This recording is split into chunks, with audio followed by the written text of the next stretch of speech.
今日我哋到奇瓜園來呢個屋苑咧嚟揾筍盤啊！1000尺嘅單位可以做到4房雙露台，而且樓下咧就係中式嘅一個園林設計，一家人落嚟咧飲下茶啊、散下步咧都係非常之舒適嘅。而且咧1個鐘嘅車程就可以翻到我哋深圳灣口岸啦，翻香港都係個零鐘嘅啫。而且旁邊咧有3個商場環繞住我哋啊，利和啦、華發商都啦，同埋我哋天虹都喺旁邊嘅啫，非常之方便嘅。咁咧我哋依家咧就即刻上去睇下我哋一個實地嗰個樣板間情況啊！我哋而家嚟到實體單位呢度，可以見到我哋呢度係做咗個精裝修嘅一個樣板間，整個設計咧係非常之符合翻我哋整個屋苑嘅一個中式園林嘅風格啦。咁呢邊係我哋嘅南面嘅一個陽台，可以見到我哋陽台非常之大，接近3米嘅一個進深，所以我哋呢邊可以做一啲植物啊，或者做一啲戶外嘅設備都得嘅。咁比較令我中意嘅話咧，就係北面呢個陽台呢邊咧係。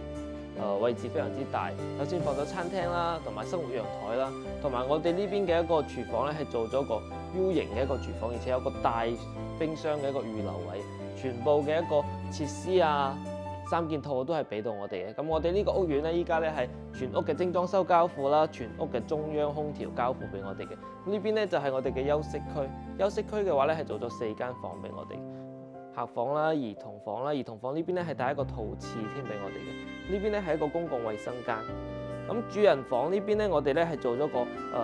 特別大 size 嘅，佢包含埋呢個書房嘅位置嘅，而且咧係套廁再加埋我哋嘅休息區嘅。咁可以講我哋成間屋嘅東面呢邊咧，全部都係做晒我哋一個主人房嘅一個設計啊，而且咧採光非常之好嘅。咁如果對呢個豪宅嘅屋苑咧，或者對呢個中式園林比較感興趣嘅朋友咧，可以直接 WhatsApp 聯繫我嘅，因為依家咧我哋啲屋苑咧其實買得唔貴，非常之大嘅一個優惠俾到我哋嘅。